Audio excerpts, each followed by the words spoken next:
Starship's next flight is going to be loud. SpaceX is fully expecting to have a sonic boom over the South Texas area, and they reached out to many people in the media, including myself, so I guess that means I've made it, to spread awareness about sonic booms, how startling they can be, how loud they can be, and basically what we can expect for Flight 5, which is the attempt to catch the booster in the chopsticks, or the Mechazilla. By the way, this is my new t-shirt design for Flight 5. As you can see, there are some Japanese characters that actually say Mechazilla. Use your Google lens to figure this out if you don't believe me. Mechazilla, we have, of course, a Godzilla in the background and beautiful Starship. So, those will be coming soon. I hope that you like them. I actually love this design. It might be my favorite that we've ever made.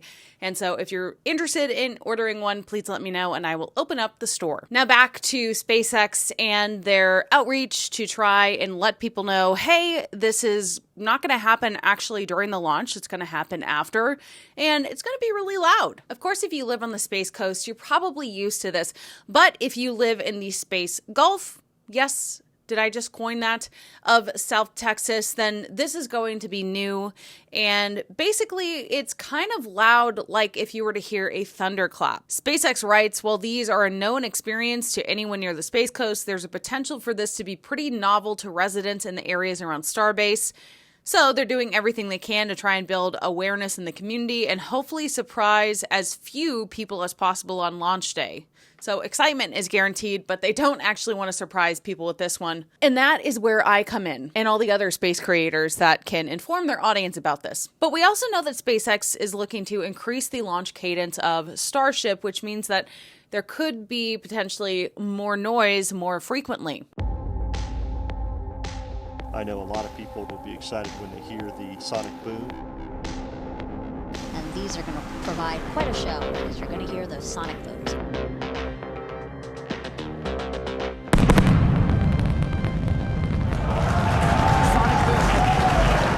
Booster landing leg deployed.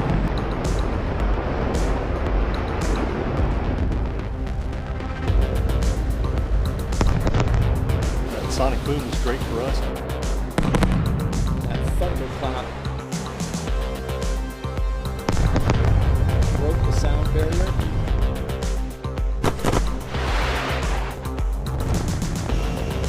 Side booster separation confirmed.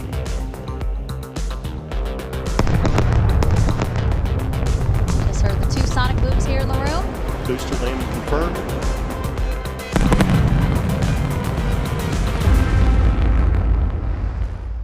Now, in this montage on X, SpaceX posted sonic booms announced the return of rockets and spacecraft built to be reused. With Starship, they'll signal the arrival of a rapidly reusable future in spaceflight. But of course, in this video, they're highlighting the Falcon 9, which they pretty much have down pat. However, Starship might be a different story. Try to describe how different that'll be from just the 4 launches that we've seen so far, because there is a lot of noise. Yeah, I mean, it's very loud. Yeah. And you can even go into the FAA doc and compare those noise signatures. I do want to say off the top of my head, the sonic boom, because of the way it's coming in, it might be heard by more people in more places than you could actually hear the launch, just because, like I said, it's making that carpet. So there's going to become a certain point where more people are able to hear that as it goes by. So that's one aspect of it. But it's also, you know, the launch, that's this kind of long, slow rumble, right? That's loud, but it like builds. I think the thing about sonic booms is it can really startle people because it's just this short, quick thing, but it's loud. And also with it being like 10 minutes, I think they said 7 to 9 or something after the launch. You might have a lot of people that say, oh, well, it's done. And then all of a sudden it's like, oh my God, what was that? And especially if you've got somebody that was, you know, 100 miles away that wasn't really paying attention to what was going on with the launch. And then that happens when they're out watering their plants or whatever.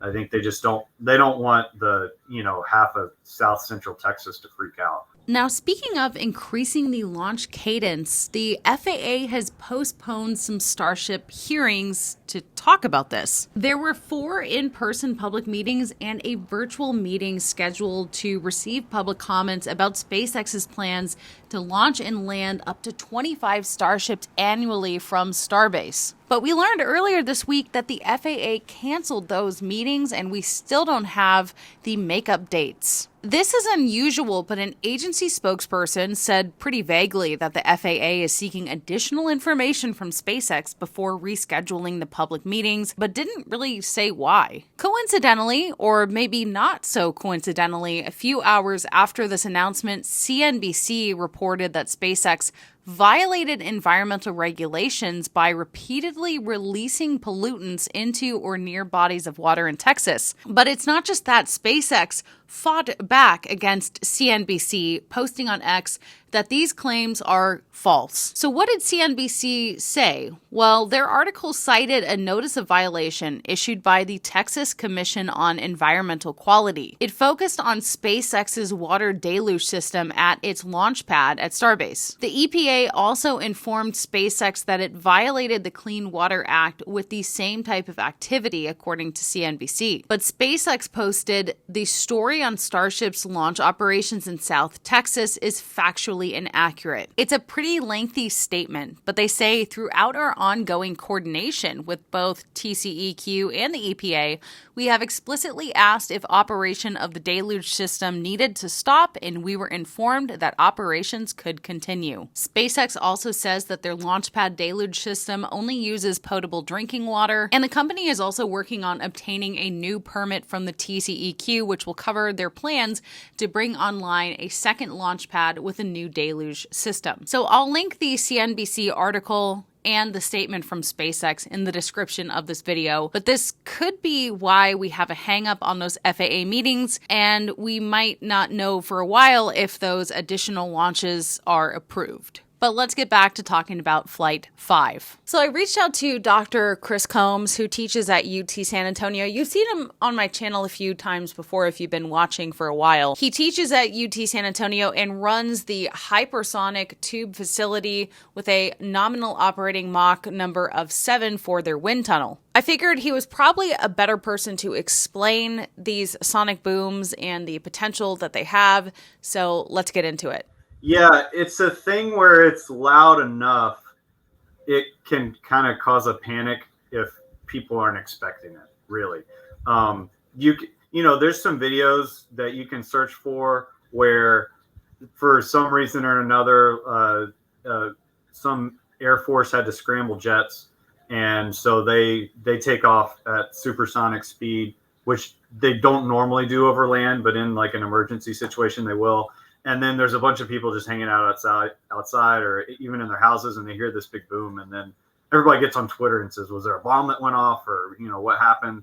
And so people kind of tend to freak out if there's an unexpected sonic boom. So it makes sense. You want to make sure everybody knows this is going to happen, so that you don't have some, you know, kind of public crisis where everybody's freaking out. Yeah. And aside from, you know, I'm sure that the residents down there, they're pretty familiar with Starship by now. Yeah. Is the sonic boom enough to create potential damages? Shouldn't be. No. I mean, the big thing is it's loud and it can freak people out. Aside from just like really, really close, it's like 90 dB for kind of a wide swath, that's like hair dryer sound level, which, you know, it's loud, and when it's a short burst, it's enough to kind of make people jump. It's going to be just like, you know, Concorde or the space shuttle or anything else. I think it'll be a similar type of effect. Right. And, you know, I mean, obviously we have the Space Coast, and, you know,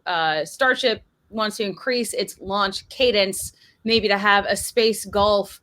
Do you think that the noise is one of the sort of issues that residents might have? I know that there were going to be some FAA meetings. They've been canceled for some reason, but that is something I've seen people talk about. That's not enough to damage things in a meaningful way. But it's enough to bother people. You would have to get public leaders on board to allow that. There's a reason we don't allow supersonic overland flight, because it was driving people nuts. And so it's the type of thing where I think the Space Coast can tolerate it periodically. And because this happened when the shuttle came back. And again, you want to go on YouTube, you can look up a lot of videos that are really fun of space shuttle sonic booms from when it came down, people, you know, in that area.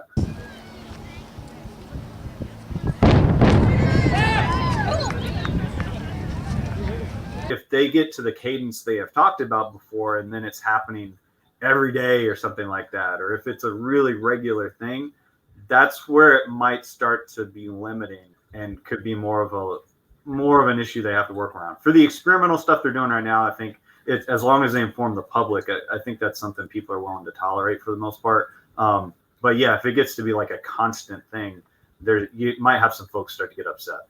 Right. It's annoying. Yeah, right.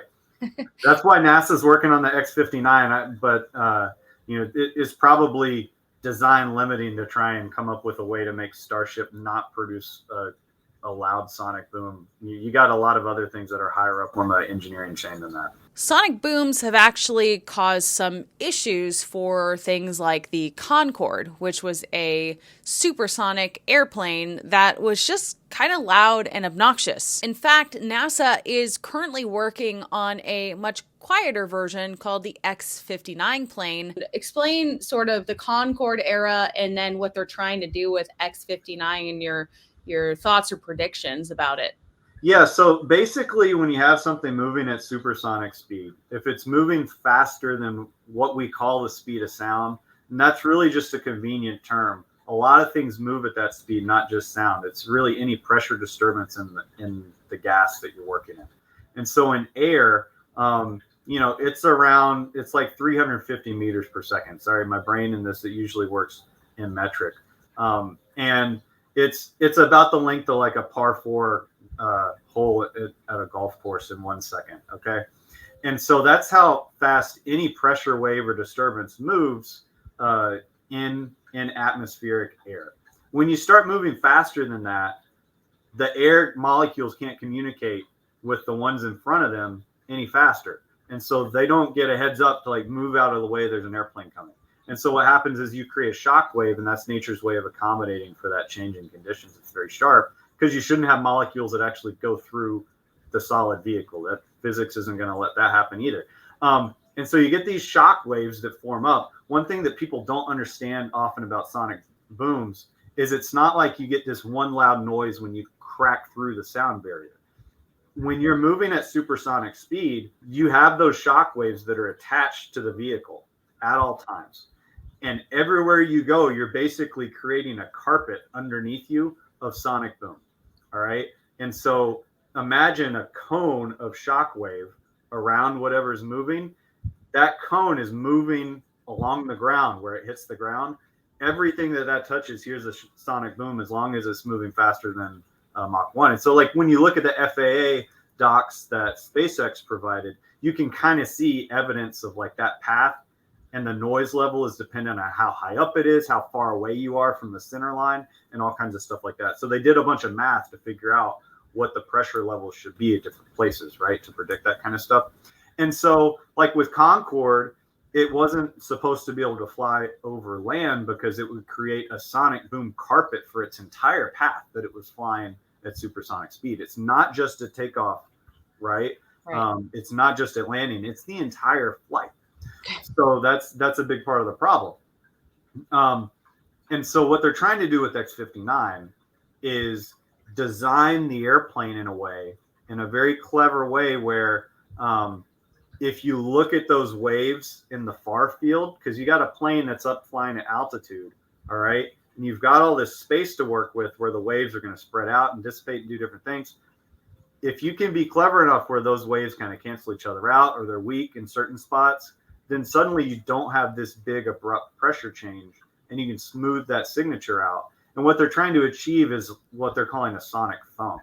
That's supposed to be more like the volume of a car door being shut as opposed to this like a gun going off, which is what gets people, upset. It might rattle a window or something, or make people run outside and see what happened. But if you heard like a car door closing type volume, you probably don't even notice it. And so they've built the vehicle. They're doing a bunch of structural testing of the full delivered vehicle right now.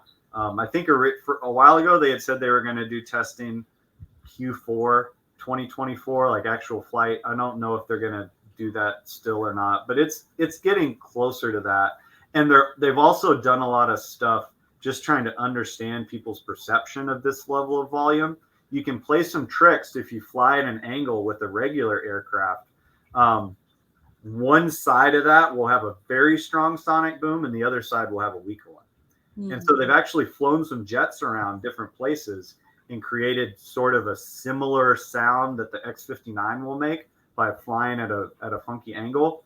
And they've kind of done some citizen surveys of the community. Be like, did you notice it? Did it bother you? How do you feel about that? Because we really don't know right now. Is that enough of a decrease in volume? But the hope is that if you can design the aerostructure in a way that it decreases the sound some, then maybe we open up paths for overland supersonic flights because it doesn't end up bothering people that much. So that's kind of the vision long term. Now, one of the things that I think is refreshing is Chris is not a SpaceX fanboy. So I asked him what his predictions are for Flight 5.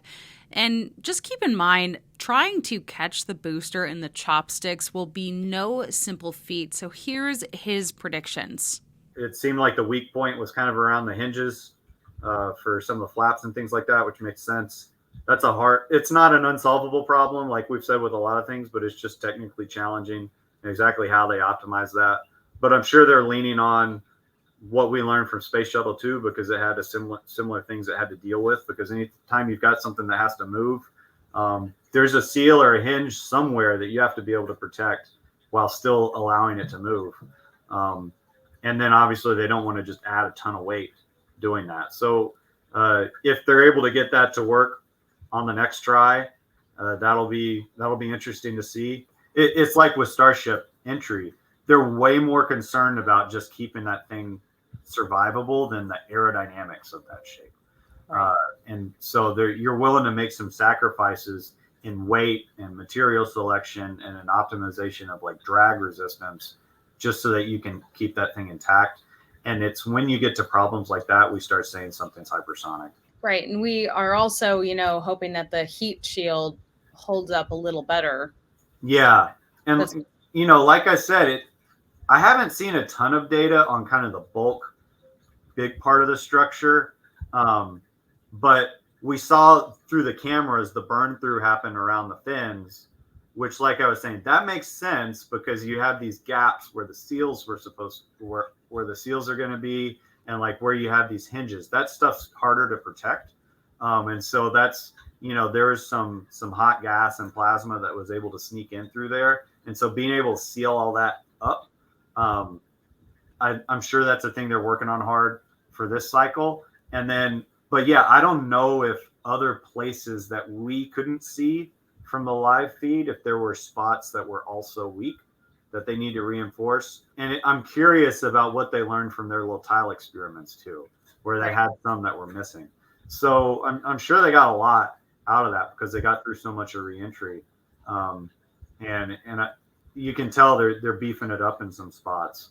But yeah, I think that's going to be a big thing is how well do the tiles adhere and how consistently do they stick on there? Because it's like they put that experiment in a very specific spot where they knew it was pretty low risk.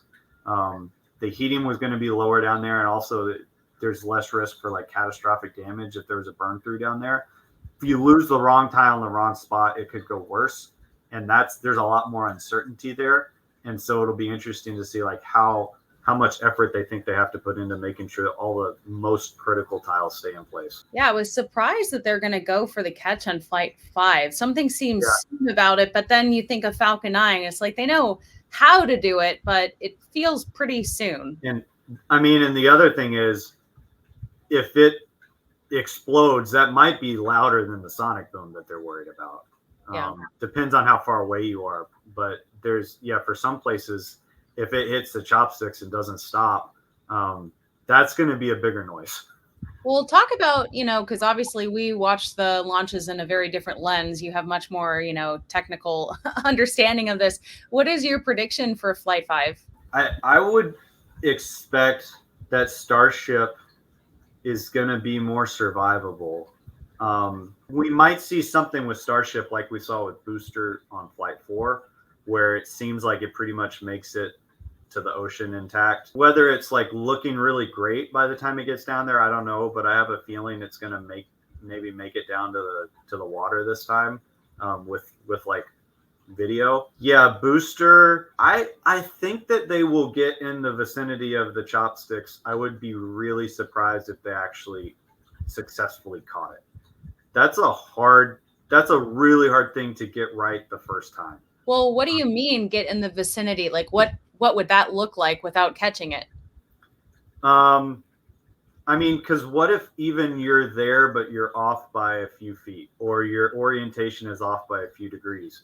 What if they come in and they're just a little tilted, right? Like think about all those Starship landing attempts, the first few times they did that, and even the ones that they landed, it kind of was like a little cockeyed. And there's not a lot of margin there, and it depends on what axis it's tilted to. Like you could get lucky and it's tilted this way towards the tower, right? And it's still lined up with the chopsticks. But if it's skewed a little bit the wrong way, and then it's like, is it going to try and catch it like this? So getting it to come perfectly straight down in just the right spot, in just the right location. It's not that they can't do it or that they'll never do it, but doing all that on the first try, I'd be surprised if everything worked perfectly. Well, isn't it gonna kind of, the computer will know before a human will to send it into the ocean instead? Well, that's a good question, because the thing is, when do you know when that last instability happens? And that's hard. It could be looking good, and then there's some wobbling when it's too late to go to the ocean. Oh, so you're saying that there might be a potential that it does damage? I think there's a high potential that it does damage. Yeah. Like I said at the top, this is going to be a show one way or another. And we know Elon and SpaceX, they're not going to shy away from trying something because it might blow something up. They've damaged that pad before. They've damaged their infrastructure there before. I don't think that they're going to shy away from that. But yeah, just like with all their original Starship landing attempts on the hops and stuff like that, I think there's a really high chance that it comes in and it blows up. And then we'll see what the aftermath looks like. Let's hope not. That doesn't seem, and I don't even think that would be, what, like us that follow it. If it gets to the chopsticks, I think that's successful. If it actually doesn't blow up, that would be incredible. I kind of expect it to get somewhere close, and then something because that's such a hard control problem. But do you think it'll destroy the whole tower? I wouldn't put my money on the whole tower goes down, but I think there'll be some fireworks. Let's hope that it is not catastrophic, that the infrastructure doesn't get ruined, and that there is no explosion. Or I don't know, maybe some of you are hoping that happens. Regardless, I hope that they are successful. I know how hard everyone down there at Starbase works, and excitement will be guaranteed. So are you going to try to go to Flight 5? I'm definitely intending to be there, but we're still wondering when exactly it is going to be. Let me know in the comments what your prediction is for Flight 5, and thank you so much for watching this video. I'll see you in the next one.